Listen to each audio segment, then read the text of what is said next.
Batch winners తప్పట్లు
last పోతా అనమాట ఇక అదే లాస్ట్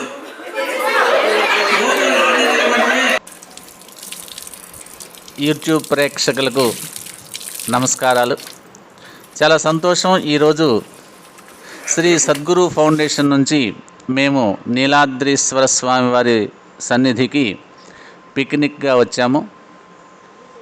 ఈ సందర్భంగా వెంకటేశ్వరరావు గారి ద్వారా మీతో 4 మాటలు మాట్లాడుకునే అవకాశం వచ్చింది. ధన్యవాదాలు. చాలా సంతోషం. ప్రతి మానవుడు కూడా ఇలా దైవ సన్నిధిలో కొంతసేపు గడపాలి. ప్రతిరోజు గడపాలి కుదరదు. వారానికి ఒక్కరోజు కుదరదు, నెలకొక్కరోజు. ఇలా స్వామి సన్నిధిలో ఏ ఆలయమైనా సరే, లేక ఏ ఆశ్రమమైనా సరే అలా గడపటం వల్ల మనలో పాజిటివ్ ఎనర్జీ పెరుగుతుంది. మనలో ఉన్నటువంటి స్ట్రెస్ తగ్గిపోతుంది. మనలో ఉన్నటువంటి నెగిటివ్ ఎమోషన్స్ తగ్గిపోతాయి. మనలో ఆశావాదం పెరుగుతుంది. దైవము ఒక అఖండమైన శక్తి. నేను దైవ సన్నిధిలో ఉన్నాను, దైవం యొక్క అనుగ్రహం నాకు కలుగుతుంది అనేటటువంటి భావన చేత దైవ స్మరణ, నామస్మరణ, దైవ చింతన ద్వారా మనము మన యొక్క మనసుని శుద్ధి చేసుకోవచ్చు. ఎవరి మనసైతే శుద్ధంగా ఉంటుందో వారి ఆలోచనలు చక్కగా ఉంటాయి, సవ్యంగా సాగుతాయి. ఎవరి ఆలోచనలు సవ్యంగా సాగుతాయో వారి జీవితము ప్రగతి పథంలో నడుస్తుంది. వారి యొక్క కుటుంబ జీవన విధానం, వారి వృత్తి, వారి యొక్క వ్యవహారము అన్నీ కూడా సక్సెస్ఫుల్గా అంటే విజయవంతంగా ముందుకు వెళతాయి. కనుక ఇక్కడికి వచ్చాం మేము. ఇక్కడ ప్రకృతి నుంచి మనం తీసుకునేటటువంటి ఎనర్జీ మరొక చోట ఇంత గొప్పగా ఈ స్థాయిలో లభించకపోవచ్చు. కనుక ఆలయాల దగ్గరగా, ఆశ్రమాల దగ్గరగా ఉన్నటువంటి ప్రకృతి మధ్య గడపటం, ప్రకృతిలో గడపటం మన జీవితంలో ఒక అలవాటుగా చేసుకోవాలి. అదేవిధంగా నెలకొక్క పర్యాయమో 2 పర్యాయాలో మీ వీలున్నప్పుడు, లేక 2 నెలలకొక్కసారో మీ వీలును బట్టి మీరు మీ కుటుంబ సమేతంగా ఇటువంటి కార్యక్రమాల్లో పాల్గొవాలి. అప్పుడు కుటుంబ సభ్యుల మధ్య బంధం అధికమవుతుంది, పెరుగుతుంది, బంధం గట్టిపడుతుంది. ఒకరిని ఒకరు అర్థం చేసుకోవటానికి అవకాశం ఉంటుంది. ప్రతిరోజు కూడా నిత్య పోరాటంలో మనిషి అలసిపోతున్నాడు. ఆ అలసట తీరాలంటే ఇటువంటి కార్యక్రమాలు అవసరం. నేను ఇప్పటి వరకు మా శిష్యులకు ఎలా జీవించాలి, ఈ నీరసము, ఇబ్బంది, వీటిని ఎలా అధిగమించాలి, దేహం ఏమిటి, ఆత్మ ఏమిటి, ఆత్మ చైతన్యం ఏమిటి, ఆత్మశక్తి ఏమిటి, ఆత్మసత్తా ఏమిటి ఇత్యాది విషయాలు చర్చించుకున్నాం. దేహములో ఆత్మసత్తా తగ్గినప్పుడు ఏ మార్పులు వస్తాయి, మరి ఆత్మ చైతన్యం ఎలా అవుతుంది, ఆ ఆత్మ చైతన్యానికి ఈ సత్సంగానికి సంబంధం ఏమిటి, ఏం నేర్చుకుంటున్నాం, ఇలాంటి విషయాలు ఇప్పటి వరకు మేము విచారణ చేశాం, చర్చించుకున్నాం. ఇప్పుడు మీతో ఈ విషయాలు కూడా మాట్లాడుతూ ఉన్నాను. కాబట్టి మీరు ఇంకా బాగా, ఇంకా సక్సెస్ఫుల్గా, ఇంకా ప్రశాంతంగా జీవించవచ్చు. అట్టి మార్గములు ఉన్నవి. వాటిని తెలుసుకోవాలంటే ఒకే ఒక మార్గము, సత్సంగం.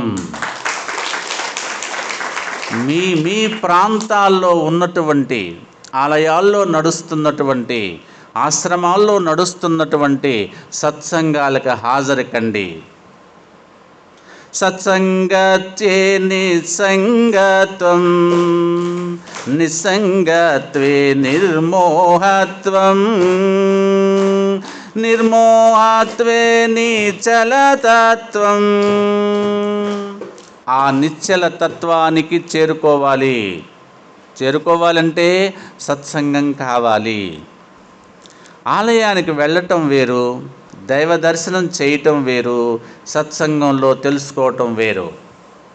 అక్కడ ఆలయంలో భగవంతుని చూస్తున్నావు, ఆ భగవత్ తత్వం ఏమిటి సత్సంగంలో తెలుసుకుంటావు. పంచదార ఉన్నది చూశావు, పంచదార తీయగా ఉన్నది అన్నావు. కానీ గురువు దగ్గరకు చేరినప్పుడు ఆ పంచదార కొంత తీసి నీ నోట్లో వేస్తే అప్పుడు తెలుస్తుంది పంచదార యొక్క స్వభావం ఏమిటో, దాని ధర్మం ఏమిటో. అలాగే దైవము యొక్క గొప్పతనము, దైవము యొక్క అఖండమైనటువంటి శక్తి, దైవానికి మనకు ఉన్నటువంటి బంధము, మనము ఈ జన్మకు వచ్చి చేయవలసినటువంటి కర్తవ్యము, ఇవన్నీ కూడా గురువులు సత్సంగాల్లో తెలియచేస్తూ ఉంటారు. వాటిని తెలుసుకోవాలి. కొంతమంది అంటూ ఉంటారు మాకెక్కడ కుదురుతుంది అని. మిత్రులారా, సద్భక్తులారా, ఈ వీడియో చూస్తున్నటువంటి ప్రేక్షకులారా, అసలు మనం వచ్చిన పని అది తెలుసుకోవటం కోసమే. ఆ తెలుసుకునే పనిని వాయిదా వేసి ఏది చేసినా అది ఉపయోగము లేదు. మీరు అవసాన దశకు వెళ్ళినప్పుడు అప్పుడు గుర్తొస్తుంది, ఏం చేశాను నేను ఈ జీవితానికి వచ్చి, ఈ జన్మకొచ్చి, నాకు నేను ఏం మిగిల్చుకున్నాను, సమాజానికి ఏం మిగిల్చాను, అని ప్రశ్న పడ్డప్పుడు సమాధానము మీకు దొరకదు. సమాధానము శూన్యము అని వస్తే మీ జన్మ వృధా. అలా జన్మలు వృధా కాకూడదని సత్సంగముల ద్వారా మానవ జన్మ విశిష్టత, దాన్ని సార్థకం చేసుకునేటటువంటి సాధన విధానము, మార్గము, ఇవన్నీ చెప్పేదే సత్సంగం. మేము శ్రీ సద్గురు ఫౌండేషన్ ద్వారా వివిధ సత్సంగాలలో భగవంతుని గురించి, జన్మ గురించి, మానవ ఔన్నత్యాన్ని గురించి, మానవుడు జీవించవలసిన విధానాన్ని గురించి సశాస్త్రీయంగా, మూఢభక్తి కాదు, అనుకోవటం కాదు, పుస్తకంలో అలా ఉంది కాబట్టి ఇలా చెప్పుకుంటాం కాదు కాదు, ప్రతి సంఘటన జీవితంలోంచి తీసుకొని దాన్ని విశ్లేషణ చేసి మానసిక స్థాయిలో శాస్త్ర పరిజ్ఞానాన్ని జోడించి దేహము ద్వారా జరిగేటటువంటి సేవలను భగవంతునికి ఎలా మనము పూజగా మలుచుకోవాలో మలిచే విధానాన్ని, మానవ సేవ మాధవ సేవ ఎలా అవుతుందో ఇవన్నీ కూడా ఉదాహరణ సహితంగా చర్చించుకునే ప్రదేశాలే మా సత్సంగాలు. కాబట్టి మీరు కూడా దగ్గరలో ఉంటే మా సత్సంగాలుగా రావచ్చు, ఆహ్వానం. దూరంలో ఉంటే, మాది భద్రాద్రి కొత్తగూడెం జిల్లా, దూరంగా ఉంటే మీ ప్రాంతాల్లో కూడా ఎందరో మహానుభావులు, ఎందరో జ్ఞానులు, ఎందరో గురువులు, ఎందరో సాధకులు అన్ని ప్రదేశాల్లో ఉంటూ ఉంటారు. మీరందరూ కూడా వారి దగ్గరకు వెళ్ళి సాధన చెయ్యండి. జిజ్ఞాసువై ఓం పార్వతీ నమ పత హర హర మహాదేవ శంభో శంకర. ఓం నమ శివాయ. ఓం నమ శివాయ. ఓం నమ శివాయ. హర హర శంకర నమ శివాయ. ఓం నమ శివాయ. ఓం నమ శివాయ. హర హర శంకర నమ శివాయ. సోమేశ్వర శివ సోమేశ్వరాయ శ్రీ సోమనాథ నమ శివాయ. సోమేశ్వర శివ సోమేశ్వరాయ శ్రీ సోమనాథ నమ శివాయ. మల్లేశ్వర శివ భ్రమరాంబికేశ శ్రీ శైలేశ నమ శివాయ.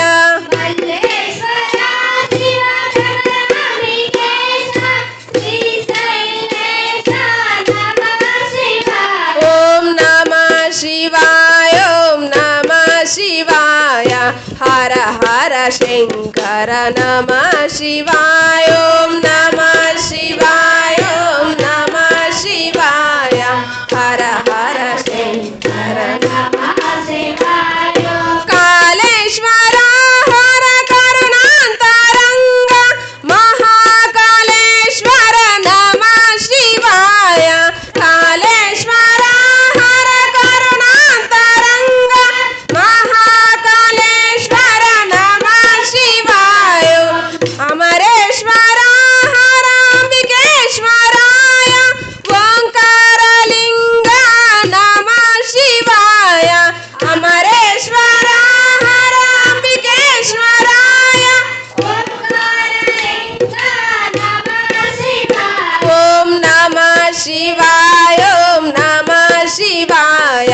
హర హర శంకర నమ శివాయ. ఓం నమ శివాయ. ఓం నమ శివాయ.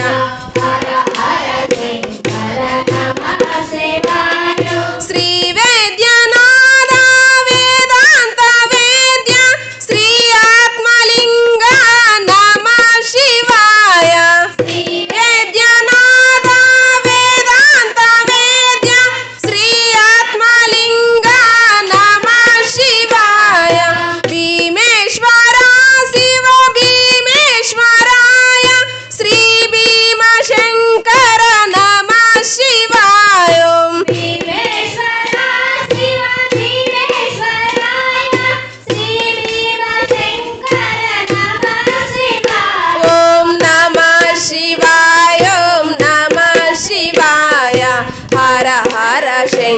శంకర నమ శివాయ ఓం నమ శివాయ ఓం నమ శివాయ హర హర శంకర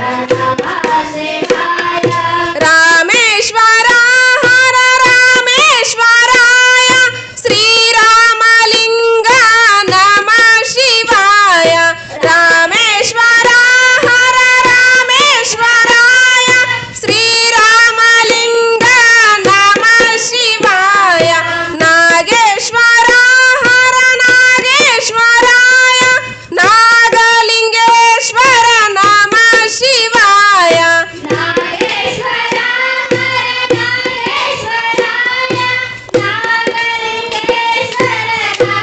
శివాయ ఓం నమ శివాయ ఓం నమ శివాయ హర హర శంకర నమ శివాయ ఓం నమ వారికి ధన్యవాదాలు తెలియజేస్తున్నాను. ఓం సాయిరామ్. అనేది చాలా సంతోషకరంగా ఉందండి. చాలా కాలమైంది ఒక ఆత్మీయులను కలుసుకుని ఈ సంతోషాన్ని మాకు ఇవ్వడం కోసమే మీరు వచ్చినట్లుగా అనిపిస్తున్నది.